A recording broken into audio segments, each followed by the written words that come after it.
Hey everybody, Shelley Hoffman here with one of my absolute favorite people in this world and best friends, Laura Stisser. Hey Laura. Hi, how are you? I'm doing well. So even though I've done a ton of these podcasts, this is the first time Laura's actually doing one of the podcasts with me. So thank you. Thank you for asking. You're welcome. She did ask me if it was live, and I thought, do you ever watch my podcast, Laura? It's been a while. So as most people know, this podcast is about kind of changing and evolving and adapting. And one of the things I always tell my kids is when I was little, I always thought there was check boxes. You graduate high school, check. You go to college, check. You get married, check. Have kids, check. And I was just checking the boxes, right? And wow, once I quit checking those boxes, life got a lot more fun, right? Yeah. Yes. Yes. So Laura and I have been friends for about 15 years. We just figured it out. Mm-hmm. And probably about 10 years ago is when we both kind of didn't have a sit down conversation saying, hey, let's pivot our lives. It was just, I started going through the divorce, which, and I'm not really sure what was going on in your mind. So that's kind of the reasons I wanted to bring you in, but you took a turn towards acting, right? Yeah. So your background, if I remember correctly, before we met, you worked for like in a sales position. Would that be accurate? More of HR, like HR? recruiting. Yep. Mm-hmm. Okay. Yep. And I know you were you worked at Price Chopper, right? And Yeah, in my early days, I was a loss prevention manager. So that there was lots of stories there that there's not enough time for those. and there's no wine here. So yeah. That's a different podcast. That's right. We'll do that when we're in our 70s, maybe. Yeah. But anyway, so your background really wasn't towards acting. So what made you just one day, you were talking to Katrina and I, you said, this is something I think I want to do. I've always loved movies. I've always loved award shows my whole entire life, but I never had like any raw talent. Like I wasn't a great singer. I didn't take dancing lessons, nothing like that. I painted sometimes. But then I turned 50 and I had a bucket list, and one of my bucket list was to audition for something. And my good friend Rachel Grange, who used to live here, she did some things at the Red House. She's like, listen, we're having auditions and you need to do this because you said you want to do it. So now you got to do it. And yes, if I say I'm going to do something, I will do it. It's a fault of mine, unfortunately. And it's a great fault. That my friends can't forget. So I actually had my son, Ben, who was 14 at the time, do this audition with me because he always had talent. He always made me laugh. And I asked him to do it with me so I had support, but I also wanted him to do it so he could actually do it because I thought he did have talent. So we went to Red House and we auditioned in front of 15 people. Like we walked in our first audition. We didn't have any music. We had to do a 60-second song and a monologue. And it was the most horrific, scary thing ever for both of us. But then we walked out and I said to Ben, how do you feel? And he's just like, Mom, I feel like I can do anything. And it was like the best drug in the whole world. I mean, not that I've done a lot, but the ones I did, it was like the best, just the adrenaline rush, everything. And then we both got callbacks. And then it just went from there. We kind of did some plays together. And then I kind of went on my own and took some acting lessons with Tanner Eppinger, who is a staple here in Syracuse. And I just took off. And I had some very, very cool young people that knew the business take me under their wing and tell me the do's and the don'ts. And there's lots of do's and don'ts. They pretty much protected me just so I didn't crash and burn right away. And I always said, I'm going to pay it forward. And I have. Anytime anybody asks me for anything, favors, how to do this, how do you submit this, whatever it is, I have no problem doing it. As you know, I do teaching for real estate, and there's two instructors that I met very early into it, and they both say you pay it forward, right? Yeah. And what goes around comes around, and you help people. What would you say? I know you did the audition and you got the call back, but what would you say the first time you thought, oh my goodness, I'm actually going to make it? I'm going to keep moving forward. I'm not going to stop. Like, what was the momentum like that kept you kind of moving towards it? I've never been happier doing anything. Like, I mean, I'll try anything. Like I'll sports or this and that. I won't ski ever again. But anything else. And I have never been more satisfied than acting. and I can be whatever I want, whoever I want. And when I put a smile on people's faces or I bring a tear to their eyes, it's like the biggest compliment in the whole world. So that's what keeps me going. What's your favorite? Because I know, like, I've seen you in plays, I've seen you now in movies. You did a voiceover, if I remember correctly. Like, if is it a mix of everything? Is there something you love more? Like, if you had to spend your time doing it, what would it be? I love theater. I have the utmost respect for theater actors. I think it's a really hard thing to do. I love it because it's immediate gratification. You know, you're on stage and you have an audience in front of you. And again, the adrenaline is amazing. And you form a family because you're rehearsing for weeks and weeks. And then the worst thing about a play is that when it's over, you go into this state of depression because it's over. So like, what do I do now? And that part kind of sucks. But I can't do as much theater as I want because I love doing films. And films are kind of quick and dirty. You know your lines, you get on set, you film them. But I have a manager, so I can't say, hey, I'm going to take a month and a half off to do a play that she's not going to make any commission on, and I can't do any films. So it's hard, you know, unless it's a Broadway thing, which I highly doubt that's ever going to happen. You never know. You never know. Put it out there. I can throw it out there. Yeah. But yeah, the films they're I have to say quick and dirty. Like it's, you know, you can do multiple films before you can do one play. Okay. I'm a very A type, as you know. So I'm good with that. I'm really good with that. The which again, I'm learning that business a little bit just through our conversations, whether it's a bunko or a night out with dinner, golfing, whatever we're doing. But I guess I didn't realize that with the play you connect with every single person.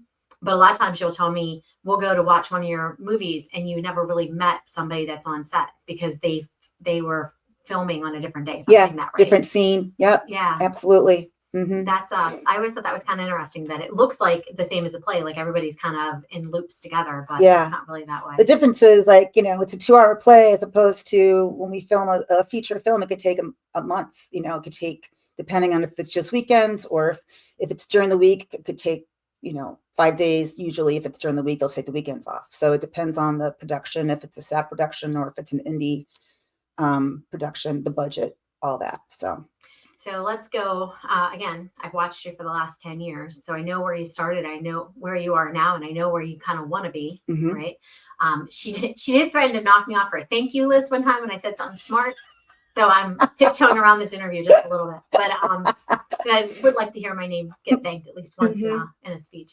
But going back to the beginning, I mean, there was a lot of rehearsals. Like Katrina, one of our friends, she read lines with you, right? Like it didn't just happen. So can you go back like 8-10 years ago when, I mean, it was a lot. It was a lot because I didn't know what the hell I was doing, really, you know. So it was more of taking a lot of Zoom classes and reading books, and again, just talking to people. And one of the biggest struggles is to get a good reader, because it's great when you get an audition, but unless you have somebody to play against, it's impossible. And, you know, you could do your own lines and your own voiceover and go back and forth, but they always know it. You can disguise your voice. They always know it. And it just sounds really awkward. So Katrina would read for me. You read for me quite a few times. My kids were tortured for reading for me because they were both in high school. So and Ben was more natural at it because, again, he's more of an actor. Shelby would do it because she loves me, but she didn't love it. Yeah. But yeah, and then Mike would try, and you know, he would help me read, but it was just he was better doing what he was doing, and I was better doing what I was doing, and that's the cool thing about it, is that, you know, he's tech and I'm more the art side of it, which is probably why we're getting along so well and been married for so long. Yeah. Well, another struggle you had though was even finding the space, like to record, right? Because you were judged from hitting the record button until you end it. Correct? So if the dogs bark or someone opens the door, or, you know, it's like all these little things that you don't really think about that make that audition, that tape. Well, yeah. And, you know, up to 2020, the auditions weren't, I did a couple self tapes in 2018, 2019, but it didn't start to be only self tape until after COVID. But it really did broaden my horizons too. and I think I told you the stat before, it's before COVID, if you got a job, you did 25 auditions and you got a part, that's good for an actor, which sounds terrible, but that's good. Yeah. Now, because of self-taping, it's 40-1. Wow. So it's definitely opened doors for me, for sure, 100%. But it's opened a lot of doors for a lot of other people too. So, but I mean, that's the only blessing about COVID, is that it really helped my career, When you said that the people that helped you kind of took you in, so a lot of the productions that you were doing when you first started, they were student films, correct? Yep. So was it people that you met on the student films, or? Not so much the students. I think it was just really people that were local. Like I said, Tanner and Claire Lopez. Claire lives in Florida now, and she has her own business down there, and she's a wonderful actor. Those are the two, when I say young people, that really, like I said, took me by their wing. And then the rest of it was just Zoom training. Like I have a business coach. Her name is Valerie Hubbard. She's amazing. And I've had multiple coaches over the years, and I finally found my person. Her name is Cam Monet. So it's really that. It's really that. And then again, my support system here was my friend group and my family. And without that, there's no way I would have continued. No way.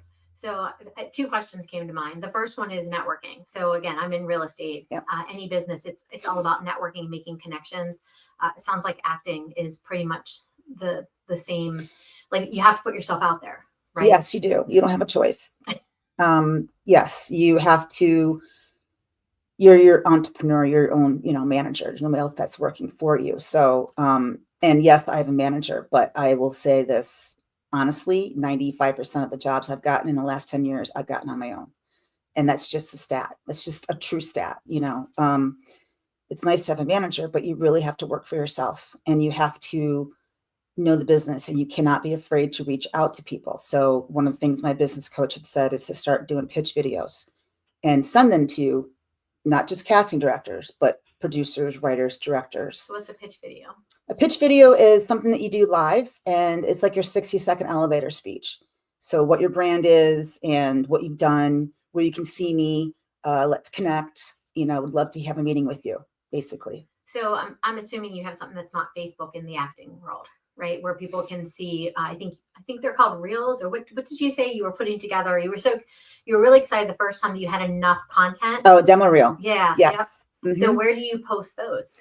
I post that's on my website. I posted it on my Instagram page. It's on my Laura Stisser acting page for Facebook, on YouTube, things of that nature. And that demo reel has changed dramatically over the years. Like I would have enough to make 4 demo reels now, but it's just, after a while you cut out, there's certain things you don't put on your demo reel anymore because you don't need to, because you've grown, So when people ask me, what roles have you played, and you've played a lot of them, I have to tell you, I shared that you were a zombie in one of the first plays that you ever did as an extra. And then the film that actually brought tears to my eyes was the most recent one we saw the premiere in, and I apologize, can't remember the name of it. 844. Yes, but you were a zombie in that one, but you were a mom zombie.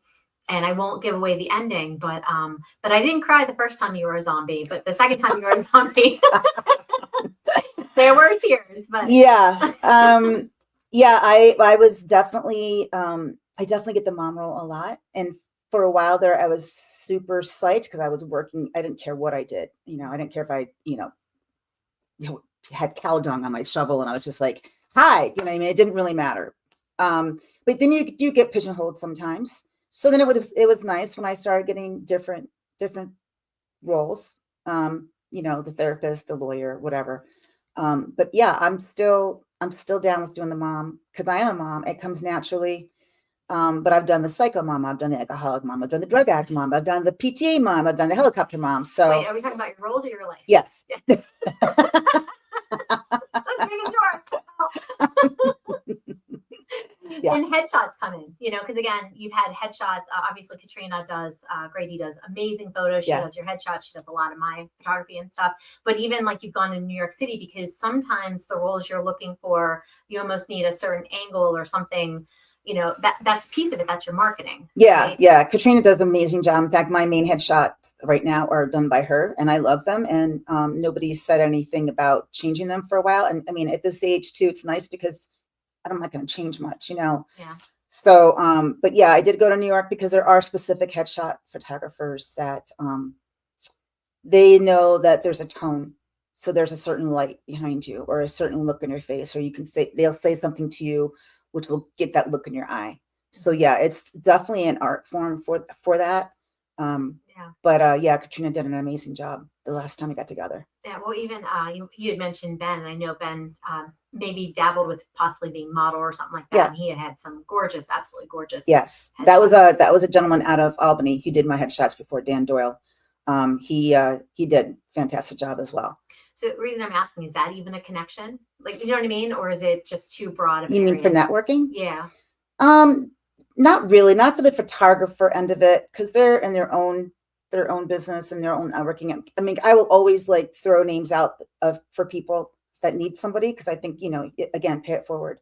As far as networking goes, for me, I would go to film festivals and I would absolutely research the directors that are there. And then sometimes even Google their faces. So if I see them in the crowd or at the cocktail parties, at least I can approach them and say, hey, I saw that you did X, Y, and Z. I'm really looking forward to your movie today. Or I saw it and I loved your movie. So, and it's genuine. I'm not going to walk up to somebody if I don't really believe in their product, because I don't want to be associated with something I don't like, So it's important that you feel like very confident about who you work with.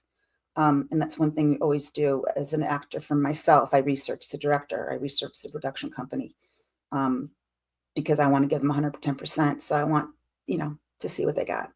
So, and I'm going to say this for you because you won't say it, but the amount of time, effort, and energy that you put into it, especially in the beginning and then moving forward. I mean, there's so many times you say, hey, there's a concert we want to go to, or there's this great restaurant we want to try. And you're like, oh, I'm sorry, I'm headed to New York, or I want to try, I'm going to go audition, or I have to practice my lines. And a lot of times you squeeze in, and you say, let me figure this out, or we, push things back or whatever to make it work. But I think sometimes people forget it doesn't come natural. Like, it's something you have to work at, stay on top of, and that comes with a price. So I told you I was going to ask you, right? Like, I joke that I can't remember Allison's third grade teacher because I was so busy on my business when she was in third grade that I've lost that entire year of my kids. Right. Yes. So what were some of the things that you had to give up in order to make this work?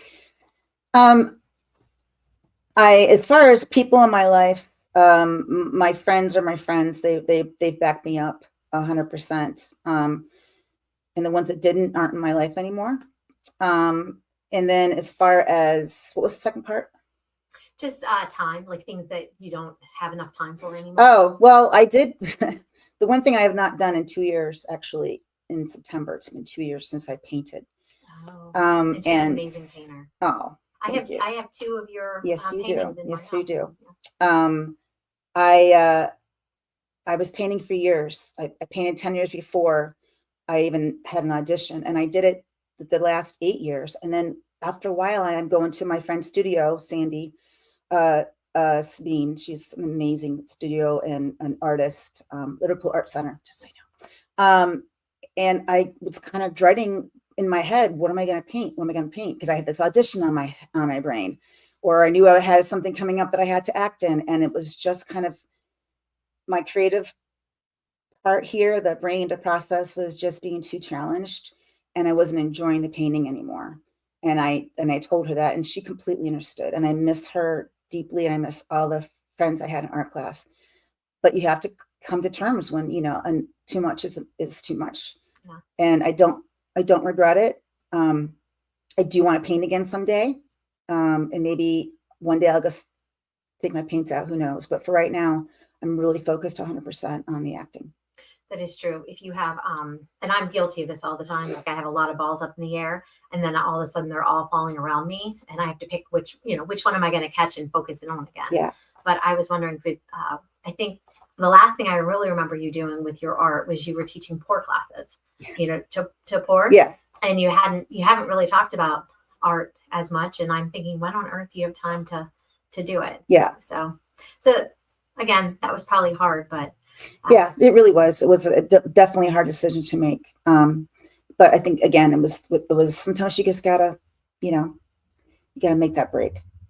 and so going through the 10, almost 10 plus years now that you've been in acting, when are times you thought you were going to quit, or it wasn't going to work out, or maybe the money wasn't going to be there, right? Because you spend a lot of money um, for the classes and, and all the different things that you do, right? There's got to be this breaking point. So Yeah, I first of all, I would not be able to do any of this unless I had my husband's support.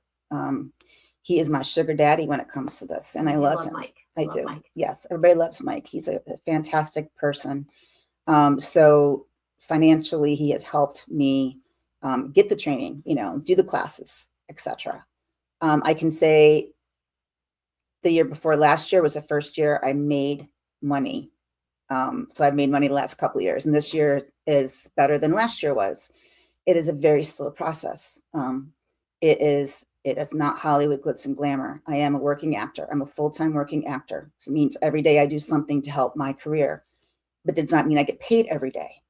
But like I said, I did bring more income in than was going out, and I was very, very proud of that and very happy about that. And I felt like I was contributing to the family because I hadn't had a full-time job in a very long time, and it meant a lot to me to be able to contribute financially. Yeah, and you are right. I mean, Mike has been at every premiere that every time I'm there, Mike's there Yes. just supporting, and he is super proud of you. But that's the other thing. People see it and they think, oh, that person must be making a ton of money, and it's like the grind you have to go through, Yeah, right? yeah. Until you get to that Yep. to that point. Yeah, and in the beginning, you don't get money because you're doing it like you're doing a lot of student films, and students don't have money to pay you. But I don't work anymore without getting paid, and have done that in years because I know my worth, which is a hard thing to say, but I know what I put into it. I know how much work it goes into it and how hard it is, and people see that now. People don't even ask me to do anything for free, and I will not answer an ad unless it's with a director that I've not met before, but I've seen his work and I really love. It's like a factor of three things. Is the director great? Is it organized? Does it pay? Or how's it going to? Do I have something like this on my reel already? So if I can hit 3 out of 5 buttons, then I will look at the project. But probably 9.9, 10 times now, it's I will not do it without getting paid. So you had said, knowing your worth. So I'm going to take you back to this beginning Mhm. when a lot of our conversations were about confidence and stepping forward and, and learning your worth. And my eyes are watering because these are conversations that there was 3 of us in those Yes. in those group conversations, Yes. right? Yes. About knowing that. And that's part of the reason of this podcast I want to do is because people see the success. They don't see what it took emotionally, mentally, spiritually for some people to get to that point. Mm-hmm. And that's what I mean. Even if you can like hone into exactly like that feeling of, am I going to be enough to get there? Yeah, you asked me that question. I just completely skirted over by accident. You did, yeah, I did. So yes, as an actor, you're always going to be like, can I keep doing this? Can I keep doing this? Can I keep doing this? And I said before, I'm doing it because it makes me so happy. But when you get to the point where, I'll give you an example. There's so many parts that I've had to audition that I did not get, and I cried over them. I'm like, oh my God, I wanted this so bad. So bad. And then probably like 5-6 years ago, I came up with this system. I have a recyclable bin under my computer desk. And when I get done self-taping and send my audition in, I take those sides. They're called sides, by the way. And I put them in the recyclable thing underneath, and I don't see them again. And I delete. After a couple days, I'll delete my tapes because I have to transfer the tape from my phone to my computer, edit it with iMovie, and then I send it out. So I get rid of those as well. So it's like out of sight, out of mind. And as an actor, it really helps. It helps me very much because then I'm not dwelling on it, and then I just focus on the next thing. And you have to focus on the next thing. You have to constantly just want it to make it work. and then you put it behind, and then the hurt goes away after a while, and you can't dwell on it. You can't. No, you cannot. It's not. It's a dog eat dog business. It's not a kind business, especially with self tapes. You don't get any feedback. At least when we went into the room to audition, they would say, "Okay, can you try it this way?" Or "Thank you very much." You would get something, or next, but at least you have something. With a self tape, you don't hear back unless you get the part or you get a call back. Do they give you a time frame so that you know when to expect? No. If I have a really good, like sometimes I'll have a Zoom audition as opposed to a self tape, which is cool because you get to meet the producer and director. And then sometimes I'll say, "Hey, any chance, like, do you know when you're going to decide?" And they're like, "Oh yeah, probably within a week or two." So then in my mind, I'm like, okay, if I don't hear from them, then, or I'll say, "Will you let people know either way?" I'm not really sure. There's a lot of people, or yeah, absolutely. So, it really depends.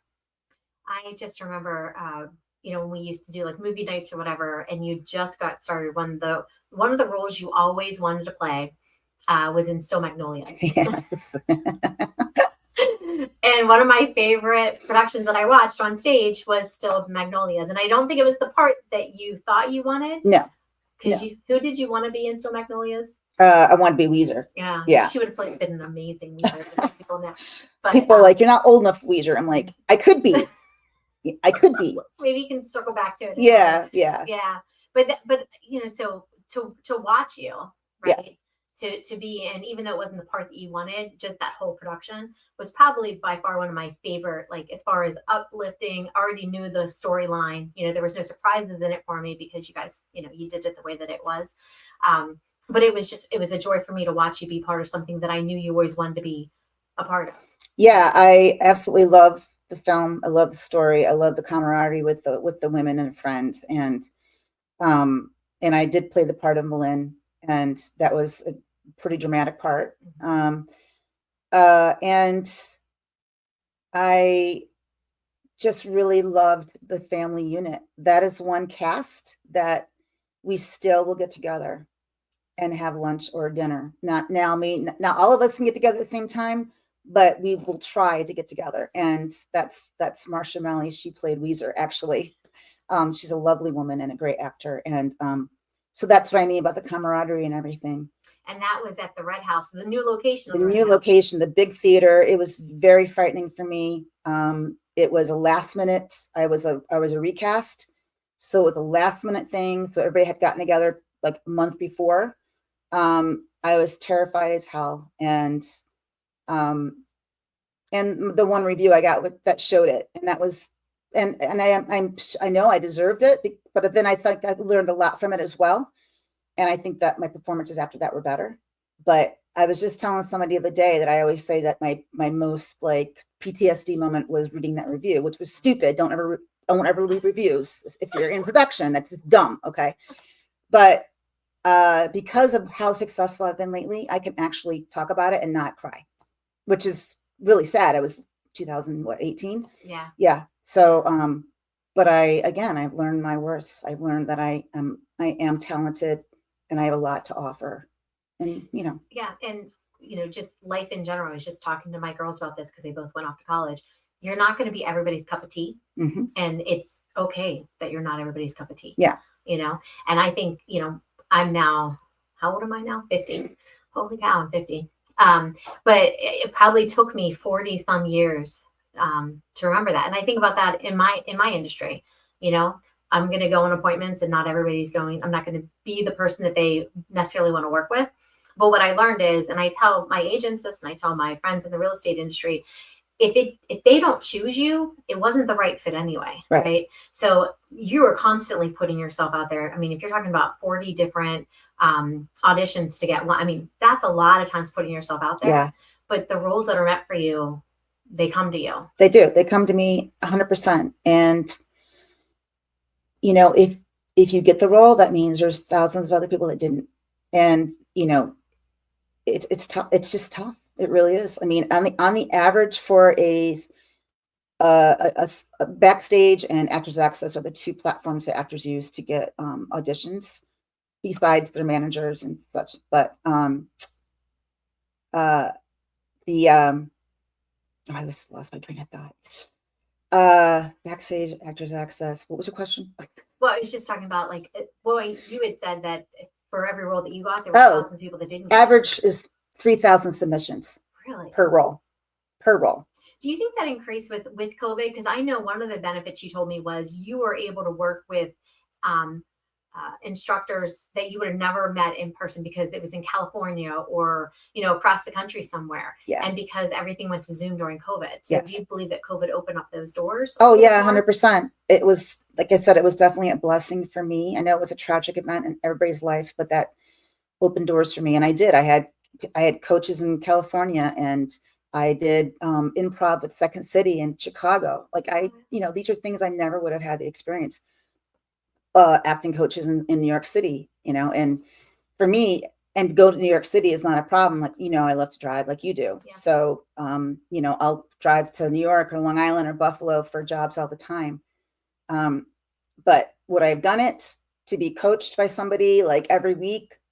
No, it would have been lucrative for me. I would have gone broke first. Yeah. So, but yeah, it's Zoom is a great platform. I should have invested at the time. Well, and let's go back to the fact that those things just didn't come to you. You researched, you found people. Yes. You sent email after email after email, just kind of getting your foot in the door. Yep. Right. And that's no matter what the industry is, there's so many people that just sit back and wait for things to come to them. So, I say ever changing and evolving, but people resist change, but then there's also people that hide from it.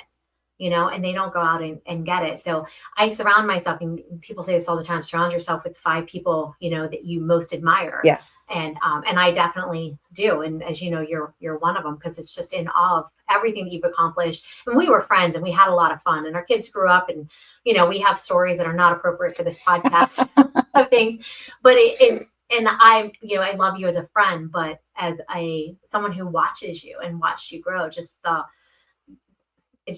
like you just kept putting yourself out there. And we talked about, the confidence that it takes, and the confidence you had to build in yourself to be able to get to where you're sitting now. And I do remember that bad review, and I do know that it hurt. And I was hoping you wouldn't kick my camera over when I brought it up.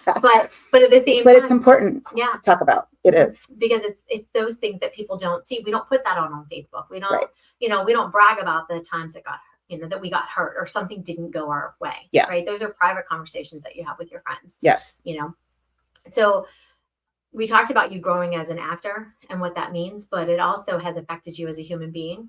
Right. And you've changed and you've grown in that direction. So like, if you could go back to the 39-year-old self, mm-hmm. What do you think that this industry and what you went through this industry has done to that person in making you who you are now? What do you see the biggest difference? I think I'm definitely more patient. I am more tolerant. I am more understanding. I don't laugh too hard, Shelley.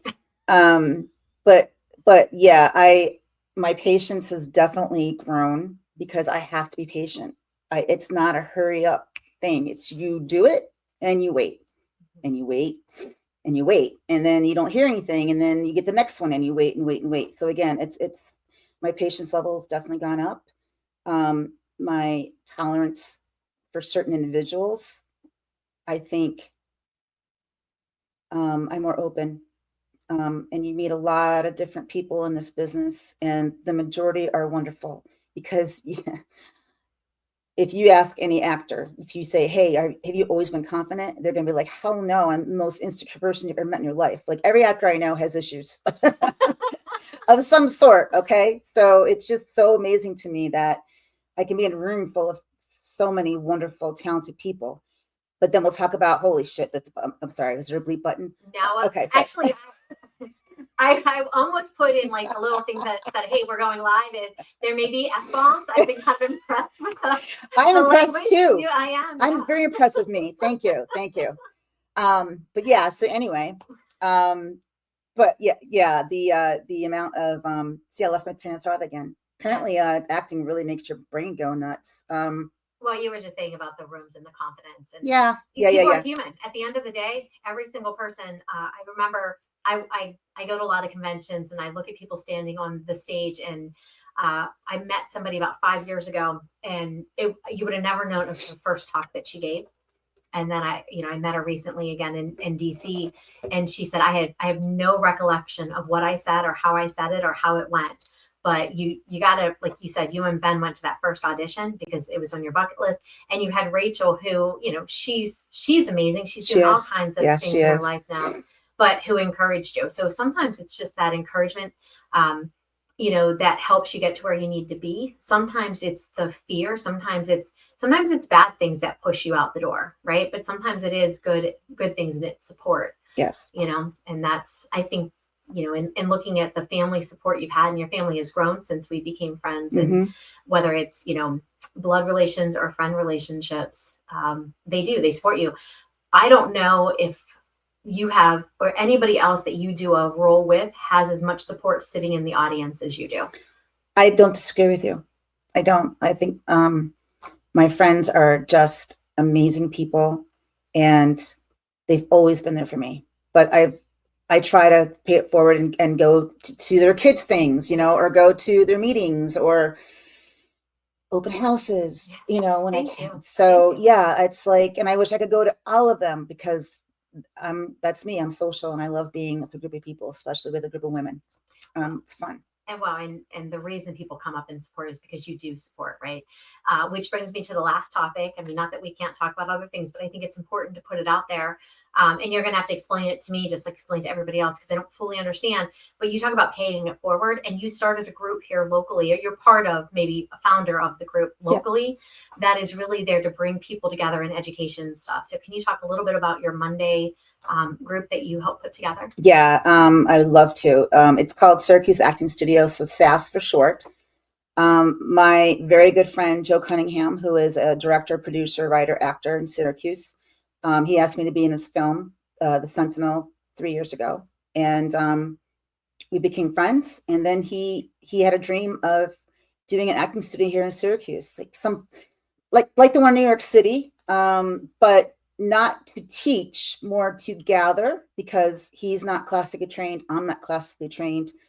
We're never going to say we're the School of Acting ever. It's really just a place that people can meet. We do it once a month on a Monday at our new location at the Mercantile Market at in the lower level of Wildflowers downtown. And thank you, Michael Hackerty. We get on average between 40 and 50 people. That's crazy. It is a beautiful, huge location now. We started at a small location for a place called Safe Space. It was beautiful. Tracy Dando was the person that led us up there, and unfortunately they lost their grant, so we had to relocate. But we will always remember her fondly for that and to support us. But yeah, we've been doing it straight now for 1.5 years. We have not missed 1 month. It's every month's different. So 1 month maybe scene study, 1 month maybe improv, 1 month maybe guest speakers. Where we'll do a panel, of actors or directors. And then a couple times we've been at American High, which is the production company here in Syracuse. They are wonderful. They're so giving of their facility, and people love going there because it is a production studio. So we can't thank them enough. But yeah, if you ever thought of acting, if you're a phenomenal actor and you have something to bring to the group, if you're just curious, if you're a writer, a director, a producer, please come, because it's free.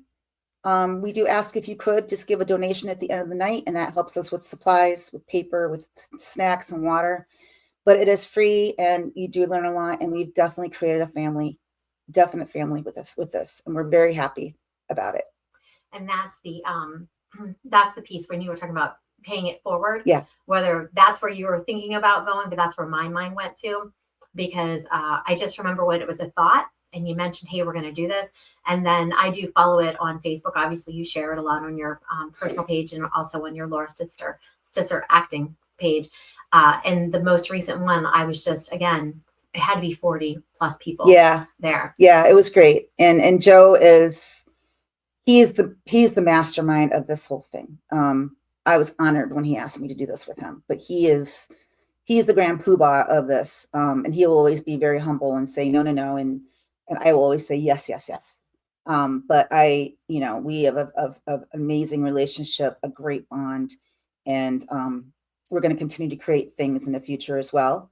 We just did a movie together called Amaraya.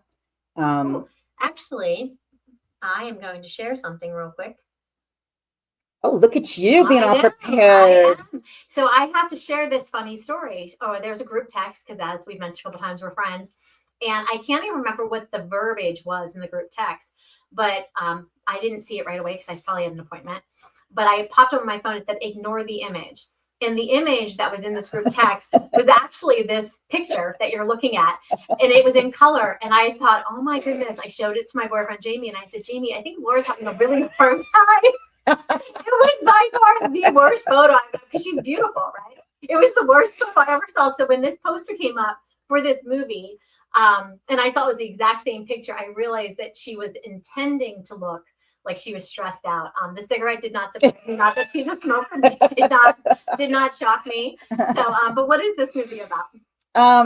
So I will say that Joe wrote this. He wrote this literally in one night. He had me in mind for the lead the entire time. It is a long short, so about 35 minutes. And it is about an ex-CIA operative, which I play. My name is Rose. And something happens tragically with one of her team, and she loses it and leaves the organization, or kind of asked to leave the organization, and becomes addicted to alcohol and certain pills.